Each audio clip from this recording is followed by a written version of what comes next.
में बहुत ही खास जगह मौजूद हूँ। जी हाँ, मैं भगवान श्री राम के घर में मौजूद हूँ, उनके मंदिर में मौजूद हूँ। भगवान श्री राम सिर्फ अयोध्या की पहचान नहीं है, सबके प्राण हैं। यहाँ रग रग में, रोम रोम में राम समाये हुए हैं। अब उन्हीं प्रभु श्री राम की प्राण प्रतिष्ठा की घड़ी नजदीक आने वाली है। दिन तय हो गया है, मुहूर्त निकाला जा चुका है और 22 जनवरी को पूरा देश इस अद्भुत क्षण का साक्षी बनेगा, जब रामलला इस भव्य, दिव्य और नव्य मंदिर में विराजमान होंगे। ये घड़ी 500 वर्ष के संघर्ष और प्रतीक्षा के बाद आने वाली है। लिहाजा भक्तों का उत्साह चरम पर है और तैयारियां भी अंतिम चरण में हैं। श्री राम जन्मभूमि तीर्थ क्षेत्र ट्रस्ट ने इस उत्सव को सिर्फ अयोध्या तक ही सीमित नहीं रखा है, बल्कि शहर शहर और गांव गांव को इस शुभ घड़ी का हिस्सा बनाने की तैयारी है। तो कैसे तैयार हो रहा है प्रभु श्री राम का धाम, क्या है आयोजन की रूपरेखा और कैसा बन रहा है ये भव्य राम मंदिर।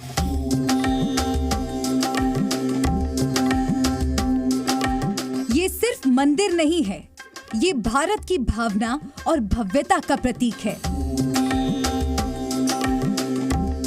ये करोड़ों राम भक्तों के साहस, संघर्ष, संकल्प और धैर्य का प्रमाण है।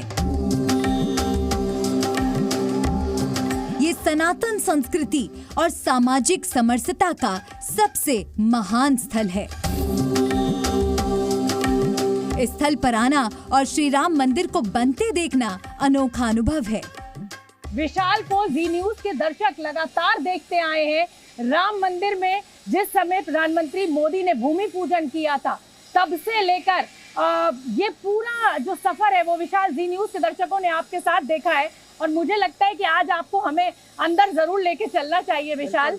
और मेरा जो पहले मन में सवाल है वो यही है कि राम मंदिर 3 माले का बनाया जा रहा है, क्यों, क्या वजह है? आपने पूछा 3 मंजिल क्यों बनाया गया है, क्योंकि भगवान राम का जो व्यक्तित्व है वो काफी विशाल है और जो जिस फ्लोर पर आप मौजूद है, क्योंकि बिल्कुल ये एक सीधी रेखा है, रामलला विराजमान आपको दिखाई पड़ेंगे और ये सिंह द्वार है, ये सिंह द्वार है। हाँ। और रामलला विराजमान ग्राउंड फ्लोर पर है।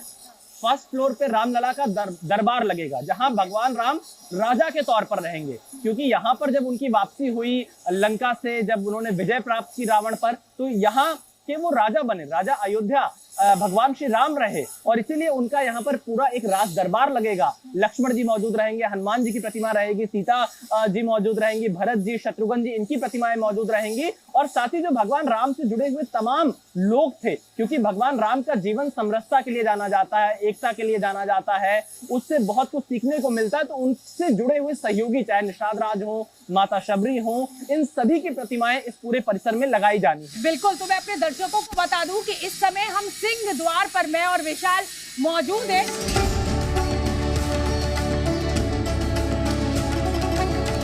राम मंदिर परिसर में आने के बाद जब आप रामलला के दर्शन के लिए आगे बढ़ेंगे तो सबसे पहले जिस द्वार से आपको प्रवेश करना होगा वो द्वार यही है, सिंह द्वार। इस द्वार के नीचे आपको 2 सिंह की आकृति दिखेगी और यहाँ से 32 सीढ़ियाँ चढ़कर आप सिंह द्वार पर पहुँचेंगे। तो विशाल, अब हम सिंह द्वार से अंदर प्रवेश कर चुके हैं और ये खूबसूरत एक पहला मंडप मुझे दिखाई दे रहा है। आपने मुझे बताया था कि 5 मंडप बनाए गए हैं, तो इस पहले मंडप की क्या खासियत आप हमारे दर्शकों? शोभना जी, सिंह द्वार से प्रवेश करते ही सबसे पहला मंडप आएगा नृत्य मंडप और इस मंडप में श्रद्धालु हालांकि कितनी देर रुकेंगे अभी ये समय तय नहीं किया गया है, लेकिन थोड़ी देर तक यहाँ पर रुक सकते हैं, प्रार्थना कर सकते हैं, भगवान राम जी को यहाँ पर याद कर सकते हैं। और ये नृत्य मंडप है, क्योंकि 5 मंडप जैसा आपने जिक्र किया, नृत्य मंडप, रंग मंडप, गर्भगृह का मुख्य मंडप रहेगा, भजन मंडप है, कीर्तन मंडप है, इस तरह के 5 मंडप यहाँ पर बनाए गए हैं। तो आप ये क्या बना रहे हैं? शंकर भगवान। हाँ, शंकर भगवान। शंकर भगवान। और ये कौन सी मुद्रा है शंकर भगवान की? वो जब नृत्य करते थे ना, हाँ, नृत्य तांडव करते हुए।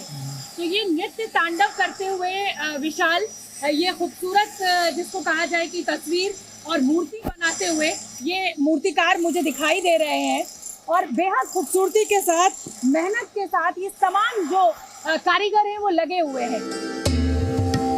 नृत्य मंडप में महादेव की अलग अलग मुद्राएं दिखेंगी और रंग मंडप में महादेव के पुत्र श्री गणेश अलग अलग रूपों में दिखेंगे। ये मैं अपने दर्शकों को ये दिखाना चाहती हूँ, ये गणेश जी की मूर्ति यहाँ पर पहले इसको प्रिंट किया जा रहा है और उसके बाद ये पूरी मूर्ति बनाई जाएगी। कितनी खूबसूरती के साथ पहले इन गणेश जी को बनाया गया है। ये खड़े हुए गणेश जी हैं, मूसक भी बनाया गया है, चूहा जिसको हम कहते हैं। लेकिन शोभना जी, मैं तो बांसुरी भी देख पा रहा हूँ गणेश जी के पास। मुझे लगा कि कृष्ण जी है, मैंने दूर से ऐसा महसूस किया। बिल्कुल, तो आप मुझे ये बताइए, जब आप इसको बना रहे हैं तो ये गणेश जी बांसुरी बजा रहे हैं और आप उधर हमारे दर्शकों को तो दिखिए। तो बजेगा गणेश जी, उधर देखो जो बना गया है ना, बन गया है उधर देखो। अच्छा, वो भी देखेंगे। और ये आप पहले इस तरीके से बनाते हैं और उसके बाद फिर इस पे मूर्तिकार खुदाई करके बनाते हैं? खुदाई करके इसको बना लेंगे। अच्छा, ये कम से कम 15 दिन तो लगता है कंप्लीट करने में। 15 दिन लगता है एक वो बनाने में पूरा। नृत्य मंडप और रंग मंडप के बाद अब हम उस मंडप में हैं जो गर्भगृह के सबसे पास है। इसे आप गर्भगृह मंडप कह सकते हैं। इस मंडप में आने के बाद ही आप रामलला के दर्शन कर पाएंगे। ये गर्भगृह का मंडप है जहां पर आप मौजूद हैं और इस द्वार पर भी बहुत शानदार पत्थर से पूरी तैयारी की जा रही है। आप देखिए, कारीगर अभी भी नक्काशी में लगे हुए हैं। ये दिन रात यहाँ पर काम कर रहे हैं।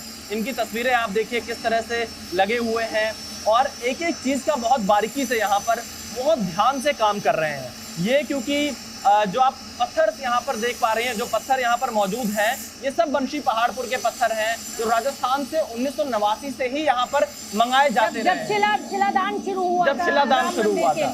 और दूसरी तस्वीर आप देखिए, यहाँ पर जो मूर्तियां हैं वो बनाई गई है, नक्काशी की गई है। ये देखिए, ये बाजा बजाता हुआ एक छोटा सा, जिसको कहते हैं वाद्य यंत्र बजाने वाला, और ये नर्तकी आप देखिए, यहाँ पर ये इसी तरीके से बनाई गई है। और जैसा कि विशाल बता रहे, 5 बड़े मंडप यहाँ पर बनाए गए हैं। विशाल, उन मंडप को बनाने को हम कैसे समझें और क्या उसका, जिसको कहा जाए कि अहमियत है, क्या उसकी खासियत? देखिए, बिल्कुल हम मंडप की तस्वीर दिखाते हैं, लेकिन उसके साथ ही क्योंकि इस जगह को दर्शक समझ लें, देख लें, वो इसी रास्ते से दर्शन करने के लिए आगे जाने वाले हैं। और यहाँ पर ये पूरी तैयारी आपको दिखाई दे रही है। फिनिशिंग काम सिर्फ चल रहा है क्योंकि नीचे पत्थर बन गई, फर्श तैयार है, सारी नक्काशी कर दी गई है। और ये जो इस तरह के खंभे आपको दिखाई दे रहे हैं, ये ग्राउंड फ्लोर पे 166 खंभे बनाए गए हैं। 166 खंभों पर ये राम मंदिर खड़ा है। और इसकी खासियत यह है, कहीं सीमेंट का प्रयोग नहीं किया गया है और इन पत्थरों की बाकायदा नंबरिंग की गई है, जिससे ये एक दूसरे से कनेक्ट करते हैं। बताइए कितना, मतलब इसीलिए मैं बार बार कह रही हूँ कि ये आस्था और विज्ञान का समागम है, जिसे बेहद खूबसूरती के साथ उकेरा गया है। और इस देश के लोगों की जो श्रद्धा है अपने राम के लिए, वो आस्था यहाँ पर दिखाई दे रही है। राम भक्त मानते हैं कि रग रग में राम है, कण कण में राम है। और जब आप यहाँ आएंगे तो न सिर्फ ये महसूस होगा, बल्कि मंदिर में लगे पत्थरों पर भी आपको भगवान मिलेंगे। यहाँ पर इस मंदिर को इतना भव्य बनाया जा रहा है ताकि लोगों को लगे यहाँ ये किसी देवलोक में आए हैं।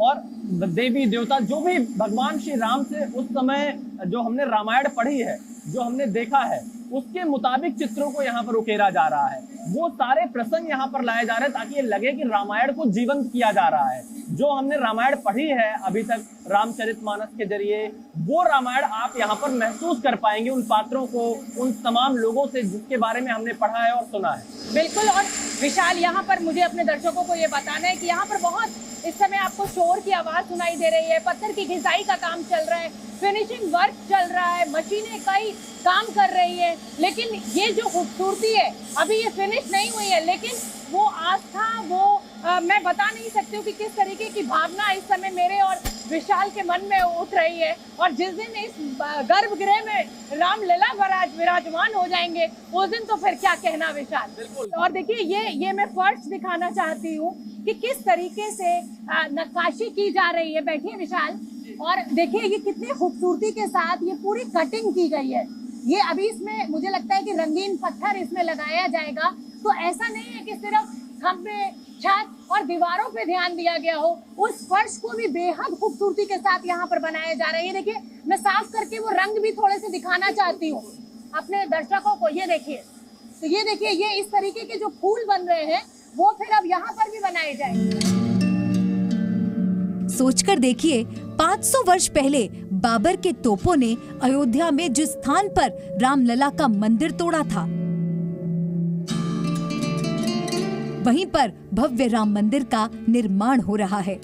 सोचकर देखिए, रामलला का मंदिर तोड़ने वाले मिट गए, लेकिन राम नाम का पत्थर रखने वाले त्रेता युग में भी थे और आज भी हैं।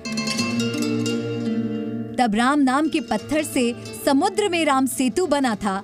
आज राम के नाम पर लाए पत्थर से रामलला का भव्य मंदिर बन रहा है। तमाम मंडप घूमते हुए 5 मंडप आपने बताया हमारे दर्शकों को, और अब हम सीधे गर्भगृह में प्रवेश करेंगे। वो गर्भगृह जहां पर रामलला विराजेंगे और 22 तारीख को उद्घाटन होना है। तो चलिए प्रवेश करते हैं विशाल, और मैं चाहती हूँ कि आप हमारे दर्शकों को ये बताएं कि ये जो एक लंबा सफर गर्भगृह तक पहुंचने का रामलला का और अब पूरा होने जा रहा है। बिल्कुल शोभना जी, क्योंकि कई सौ वर्ष पुराना ये आंदोलन रहा है राम मंदिर का। कई बार ये आंदोलन चला है और अब वो घड़ी आ गई है 22 जनवरी 2024 जब इसका उद्घाटन होगा। इस वक्त आप जहां पर खड़ी हैं, अब ये वो जगह है जो कि गर्भगृह का मुख्य प्रवेश द्वार होगा, और इसी जगह पर एक दरवाजा यहाँ पर लगना है। ये दरवाजा महाराष्ट्र के सागौन की लकड़ी का होगा और इसे सोने की परत से बनाया जाएगा। और ये इसके आगे जितनी मुझे जानकारी मिली है कि श्रद्धालु नहीं जा पाएंगे, उन्हें दर्शन इसी जगह से करना है जहां पर आप मौजूद हैं। लेकिन आप चलिए, क्योंकि आगे और मुझे लगता है कि देखिए, रामलला तो 22 को यहाँ आएंगे, लेकिन हमें ये मौका मिला है और अपने दर्शकों को हम दिखाना चाहते हैं ये पूरा गर्भगृह। तो विशाल खूबसूरत नक्काशी के साथ देखिए, ये पत्थर पर जो नक्काशी है, और ये मैं दिखाना चाहूंगी विशाल अपने दर्शकों को।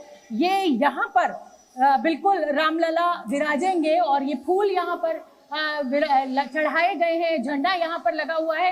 अगर मैं इस नक्काशी की बात करूं विशाल, तो क्या बताएंगे आप हमारे दर्शकों को? देखिए शोभना जी, यही मूल गर्भगृह है और इसी गर्भगृह को लेकर इतने 100 वर्षों से संघर्ष चलता रहा है। रामलला का जन्म इसी जगह पर हुआ है, ये मान्यता है, और यहाँ पर ही अब पूजा होगी। और रामलला को जो बाल्य अवस्था है, लगभग 5 साल की उम्र की, वो यहाँ पर विराजमान होंगे। क्योंकि ये बहुत पवित्र जगह है, यहाँ पर हम नमस्कार करते हुए आगे बढ़ेंगे। लेकिन ये जो पूरी जगह है, यही गर्भगृह है। प्रधानमंत्री मोदी ने 2020 में इसी जगह पर भूमि पूजन किया था। और आप जहां पर इस वक्त खड़ी हैं, ये एक आर्टिफिशियल रॉक के ऊपर बनाया गया है, क्योंकि जो सरयू नदी का किनारा है 1 किलोमीटर की दूरी पर, और यहाँ की जो मिट्टी है, जैसा आप मुझे रास्ते में बता रही थी, बलुई मिट्टी है, जिसकी वजह से काफी मेहनत करनी पड़ी। कई सालों तक इस पर रिसर्च चलता रहा। IIT रुड़की की टीम आई, IIT खड़गपुर की टीम यहाँ पर आई थी, बहुत सारे एक्सपर्ट्स को बुलाया गया था और आर्टिफिशियल रॉक के ऊपर ये चबूतरा इसको बनाया गया। विशाल, मैं चाहती हूँ कि हमें इन खूबसूरत खंभों की तरफ बढ़ना चाहिए। देखिए, यहाँ पर बेहद खूबसूरती के साथ ये बत्तख और मोर को, मुझे लगता है कि ये मोर है, उसको उकेरा गया है। पत्थर पर जो नक्काशी की गई है वो बेहद बारीक की गई है। और विशाल, क्या आपको जानकारी है कि ये जो नक्काश जिन्होंने देखिए, छत देखिए, बारीक काम है बहुत, ये जो कारीगर आए वो देश भर से आए। बिल्कुल, और खासतौर पे जो LNT के कारीगर रहे या फिर जो गुजरात के कारीगर यहाँ पर पहुंचे काफी लंबे समय से, क्योंकि CB सोनपुरा ने इसका पूरा मॉडल तैयार किया है। खास बात यह है, ये मॉडल 1989 में तैयार कर लिया गया था और उस मॉडल में आंशिक बदलाव किया गया है कि शिखर थोड़ा ऊंचा कर देंगे, और 89 के मॉडल पर ये मंदिर बन रहा है। उस समय ये सारी चीजें सोच ली गई थी कि मंदिर कैसे बनना है। आपने नक्काशी की बात, ये मार्बल्स हैं, मकराना के मार्बल हैं, जिनका इस्तेमाल राम मंदिर में किया गया है।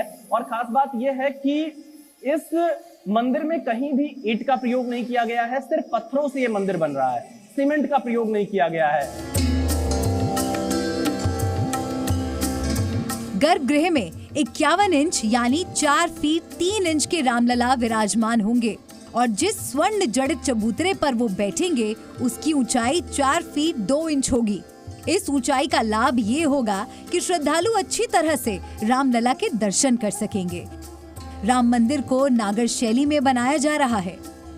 शोभना जी, क्योंकि आप इस शैली के बारे में बता रही थी, मैं चाहूंगा उस नागर शैली को थोड़ा सा विस्तार से आप बताइए। बिल्कुल बिल्कुल विशाल, हमने जब हम पढ़ रहे थे तो हमने पढ़ा कि ये नागर शैली से ये पूरा मंदिर तैयार किया जा रहा है। अब दर्शकों के मन में सवाल ये होगा कि नागर शैली क्या होती है, तो मैं आपको बताऊं कि गर्भगृह के ऊपर एक रेखीय आकृति पूरी ऊपर तक जाती है और जो उसका शिखर बनता है वो नीचे से चौड़ा होकर ऊपर पतला होता जाता है। और ये नागरीय शैली के बने हुए मंदिरों की खूबसूरती है। खजुराहो के मंदिर अगर आपने देखे होंगे तो खजुराहो के मंदिर भी इसी नागरीय पूरी शैली पे बने हुए हैं। बिल्कुल शोभना जी, और यहाँ का जो शिखर है वो इतना ऊंचा बनेगा कि जैसे ही आप अयोध्या की सीमा में प्रवेश करेंगे, जब आप हाईवे से आ रही थी, चाहे लखनऊ की तरफ से आइए, गोरखपुर की तरफ से आइए, अंबेडकर नगर की तरफ से आइए, आपको अयोध्या की सीमा में प्रवेश करते ही राम मंदिर का शिखर दिखेगा। मंदिर निर्माण करा रहे श्री राम जन्मभूमि तीर्थ क्षेत्र के पदाधिकारियों का अनुमान है कि रामलला के दर्शन के लिए 23 जनवरी से हर दिन 80,000 से 1 लाख श्रद्धालु आएंगे। हर भक्त को रामलला के दर्शन के लिए 20 सेकंड का समय मिलेगा। रामलला की परिक्रमा के बिना दर्शन पूर्ण नहीं माना जा सकता।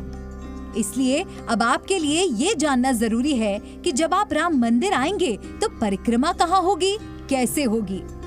माना जाता है हिंदू रीति रिवाज में कि बिना परिक्रमा के, गर्भगृह की अगर परिक्रमा पूरी नहीं हुई तो दर्शन पूर्ण नहीं माना जाता। तो मुझे लगता है कि अब हमें वो परिक्रमा भी जरूर दिखानी चाहिए। बिल्कुल, देखिए क्योंकि देखिए अभी राम मंदिर का निर्माण कार्य जारी है, डेडलाइन इन्हें पूरी करनी है, 22 जनवरी से पहले उद्घाटन होना है। लेकिन ये पूरा परिक्रमा पथ है, ये आंतरिक परिक्रमा पथ बनाया गया जो गर्भगृह के चारों तरफ परिक्रमा करनी है। श्रद्धालु इस पॉइंट से आगे नहीं जा पाएंगे, रामलला के यहाँ से दर्शन करेंगे और बाईं तरफ से घूमते हुए पूरी परिक्रमा करेंगे। क्योंकि हिंदू धर्म में ये माना जाता है कि जब तक परिक्रमा ना करिए तब तक दर्शन पूरा नहीं हुआ है। इसलिए रामलला जहां विराजमान होंगे उस जगह के लिए परिक्रमा पथ बनाया गया। मैं चाहूंगा मेरे कैमरामैन आगे की तस्वीरें थोड़ा दिखा दें कि किस तरह से यहाँ परिक्रमा की जाएगी। शोभना, बिल्कुल, और खूबसूरत नक्काशी द्वार इसमें बनाए गए हैं छोटे छोटे, और आप देखेंगे इसके भीतर से ये पूरी परिक्रमा पूरी होगी। नक्काशी खूबसूरत यहाँ पर भी की गई है और गर्भगृह के चारों तरफ ये परिक्रमा बनी हुई है। राजस्थान के मकराना से लाए गए सफेद संगमरमर मार्बल, राजस्थान के बंसी पहाड़पुर से लाए गए मजबूत पत्थर हैं। 4 लाख गांव के दान और रोजाना 2000 से ज्यादा मजदूरों के श्रमदान से मंदिर निर्माण का काम 80% तक पूरा हो चुका है। 22 जनवरी तक भूतल बनकर तैयार हो जाएगा और वर्ष 2024 के अंत तक पहली और दूसरी मंजिल का निर्माण कार्य पूरा हो जाएगा। लेकिन प्रश्न ये भी है कि राम मंदिर 3 तल तक का ही क्यों बन रहा है।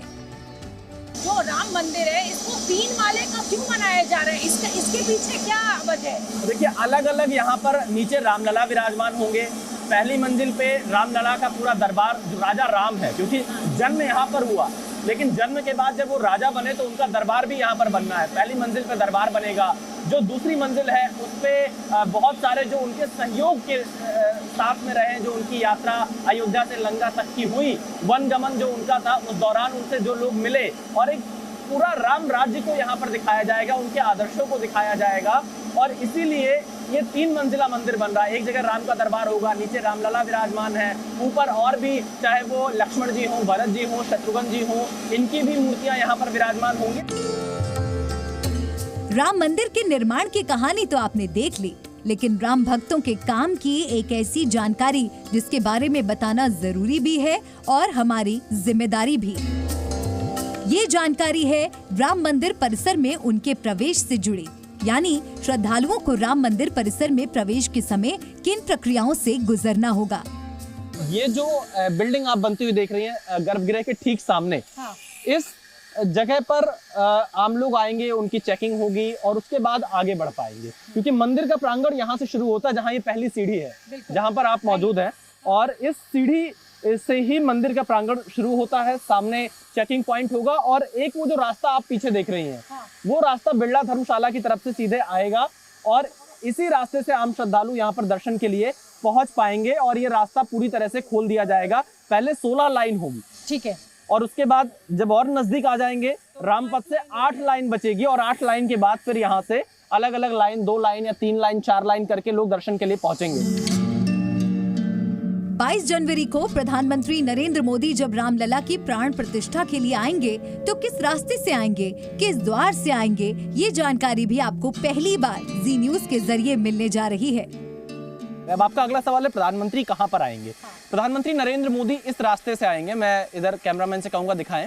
इस रास्ते से प्रधानमंत्री मोदी आएंगे और इसी रास्ते से आकर वो सीधे यहाँ पर, मुझे लग रहा है ये देखिए ये पूरा रास्ता जो वो ट्रैक्टर आते हुए दिखाई दे रहे हैं, ये वो पूरा रास्ता, एक छोटा सा पुल भी है। हाँ। और ये क्योंकि रास्ता सीधे हनुमानगढ़ी के नजदीक से आता हुआ है और इस रास्ते से प्रधानमंत्री मोदी आकर सिंह द्वार से ही प्रवेश करेंगे प्रधानमंत्री मोदी और बिल्कुल सीधे गर्भगृह तक जाएंगे। ये सिंह द्वार है। ये सिंह द्वार और मैं चाहती हूँ कि मेरे कैमरामैन जो है वो दिखाएं कि जो अभी हमने रास्ता दिखाया, रास्ता दिखाने के बाद अब ये आप बता रहे हैं विशाल कि यहाँ से प्रवेश होगा।